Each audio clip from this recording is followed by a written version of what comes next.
ma mère.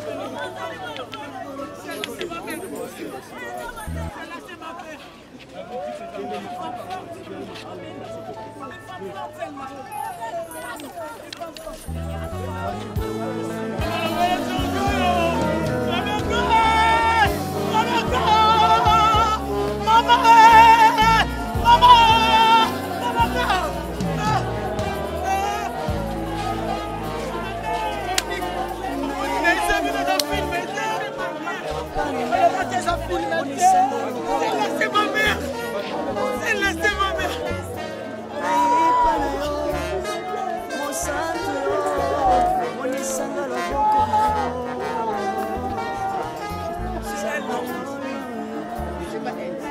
C'est pas maman.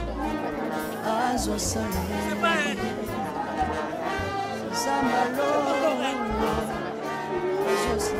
Je vais la voir où?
Nautaki kosala annonce ke na kozala na Paris pour la délivrance ya bato en privé. Nazalaki pe na France. Bato ya ndenge na ndenge bayaki. Bato ya autiste babiki. Bato ya ba blocage babiki. Bato ya ba maladie babiki. Bino moko botala ba témoignage.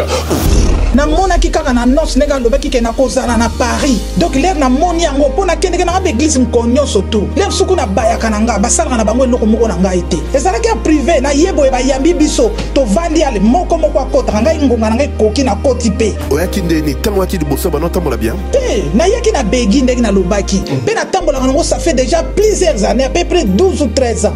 Mais si on a zo bimasa begi na wutu kutu toilette na kena begi te pona ndaku na nga moko na simba ba kiti pona kende na toilette ba problème donc banana ya poto na zalaka na ne sengote na sepelaka te libale lengi te après ba délivrance libale komi bien komi na sengo na komi tu le sengo même ben na moko tu na yinaki ye donc siko vraiment olingie makasi na lingie makasi ba mvutema nyoso ba boakela ki biso ko ina mai ti siko na bandai ko boite mais banana ye awa lelo donc na za ate ndeka ba lobaki 2025 te yanga na yambi on fait maintenant kangia l'église sous ok beaucoup ta même na pasteur on mona ke bazo kambika yo okota te donc na bayela na ngai donc ya lelo na ye donc pas Moïse na mona aka na télé ba publicité donc to ça na ebe farafa donc asali makamine pour na ngai gloire à Dieu ngai na yaki et pas ya papa Moïse pour un problème à miso ndenge comme vraiment aveugle surtout côté à gauche na zai comme on presque pas même lunette dans la degré makasi na sima na délivrance na moni miso très bien même sans lunettes nazo mona liso ya gauche ndenge kufa na mona parfaitement nzamba papa Moïse azwa lukumu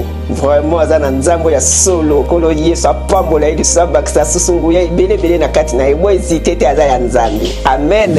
C'est complètement différent, ça n'a rien à voir. Là, c'est beaucoup plus en profondeur, on va dire, par rapport à ce qu'on voit dans les églises, ce qui se passe réellement. Et là, avec vous, c'est complètement à l'opposé. Là, c'est beaucoup plus profond, on va beaucoup plus loin. Est-ce que les prophéties, c'était correct? Bien sûr. Et les délivrances, c'était bien? Bien sûr. Et comment tu te sens après la délivrance? Non, je veux dire, je me sens bien, c'est bien, oui. Voilà, merci beaucoup à vous. Merci pour tout ce que vous avez fait. Merci de m'avoir accueilli ici.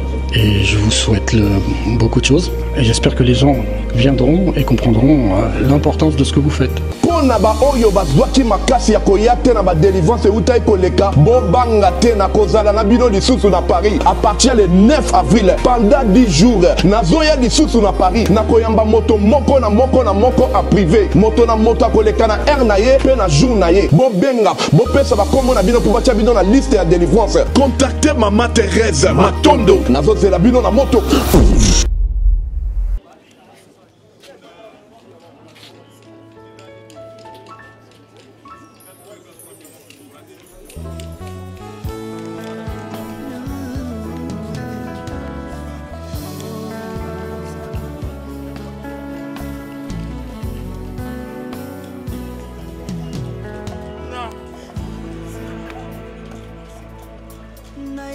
na yo papa nanga monisanga loboko na yo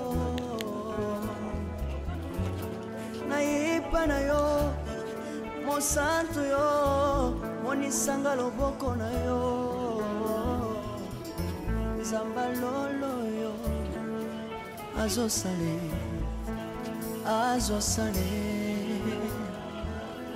zamba lolo azosale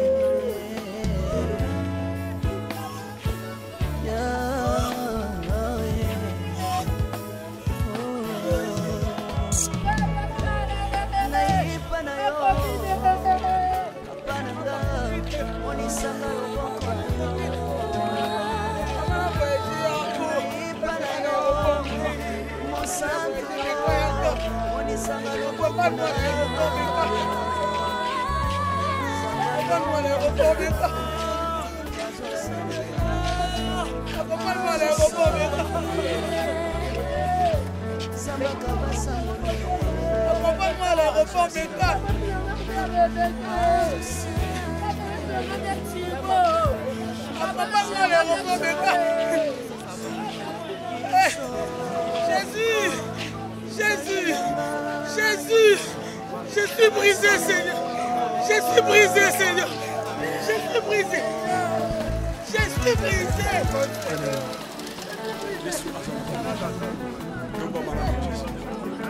Elle est où ma mère? Maman, je vais voyager, accompagne-moi à l'aéroport. Maman, je vais voyager, accompagne-moi à l'aéroport. Mais quand tu m'as brisé, mais quand tu m'as brisé, mais quand tu m'as brisé, mais quand tu m'as brisé, maman m'a brisé, maman m'a brisé.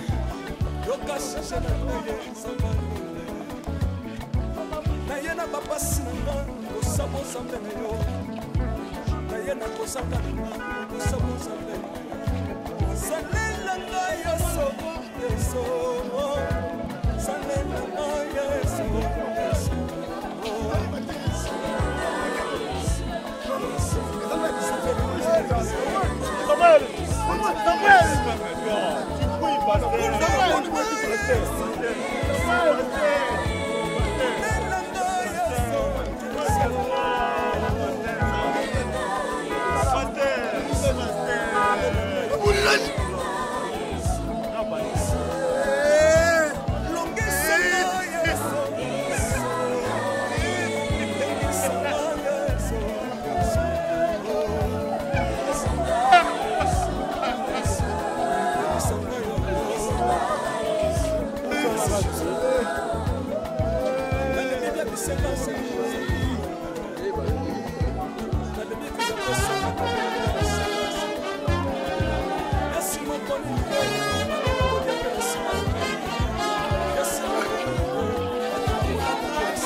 Samuel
Malembe.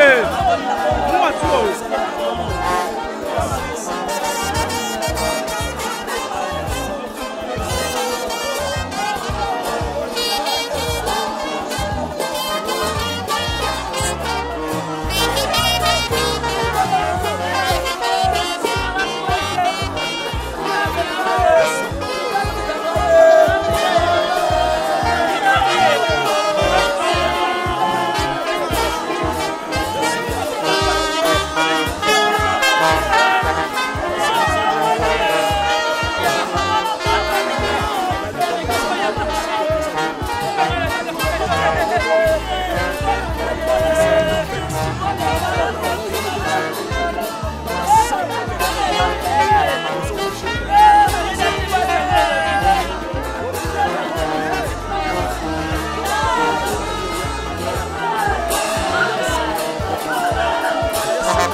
La définition des mamans. C'est ma mère.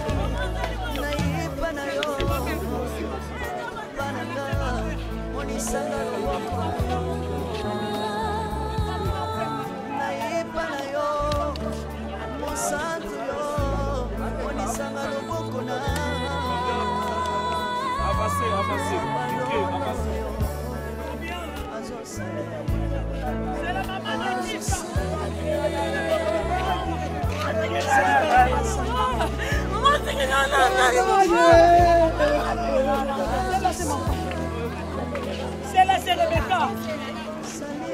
Celle-là, c'est Rebecca. Celle-là, c'est Rebecca.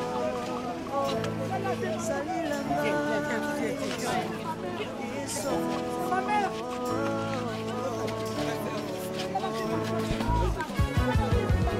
Alléluia. Yesu azana komba. Komba mara Yesu. Komba mara. Chilo. Yesu na bikina tantuna. Yesu. Baba na bikina tantuna. Kapena tato na monsambe na yo. Yoka mosenga na nga zambaka masaye. Yoka shishe na nga ye zambaka. Na ye na bapasi na nga kosamo zambe na yo.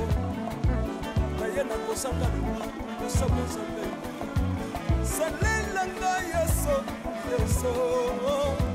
Salela nga Yesu, Yesu. Salela nga Yesu, Yesu.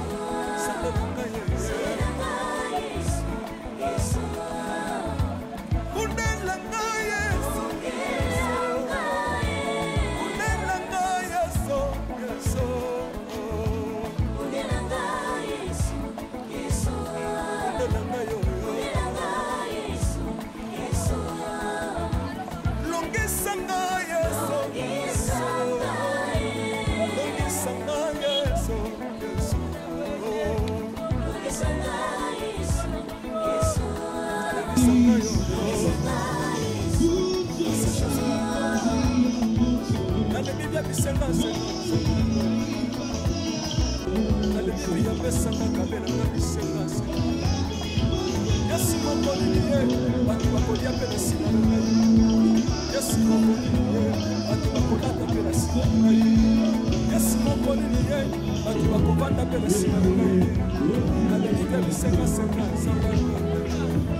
bien père.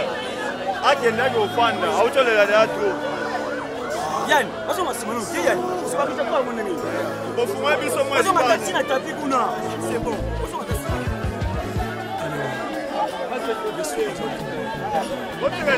Bonjour Massima.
Maison Awatuza chez Maman Nicole Malonga. Yaka eza na poto nemoyebite yaka tokisi na metro chateau ngutia daka yau oka yau awa ozomona okimbondo olalalala a Paris jela na oyeba asaka omoni ndazabo asaka so bila metro biso batalinga koleba nini tanga awa toza awa nini awa toza awa yaka soni na place tokoti aza mwana mboka Maman Nicole Malonga. Vous êtes devant Nicole Malonga awa toza, c'est-à-dire awa toza na magasin awa toza oboyokaka partout dans le monde.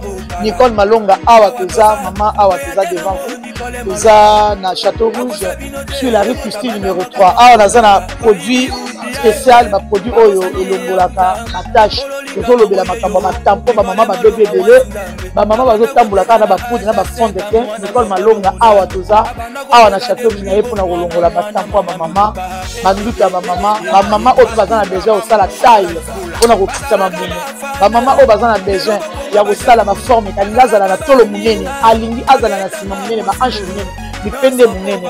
Mama Nicole Malonga awa toza nde kaka boyebi depuis 2007 nateka baproduit ya kogrossir bafait sein mollet hanche non yozomona te oyo eloko moto eloko evanisaka mabala eza mpona mibali ça grandit dimension olingi soko moni ekoki kosuki wana sino kopasuka nakotela nakobongisa ezotraite telima vraiment nga mona aza victime na meki yango oyo bazobenga ye na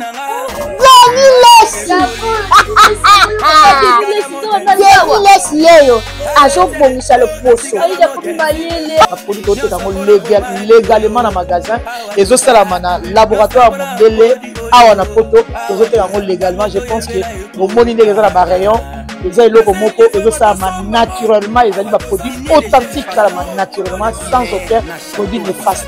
Voilà.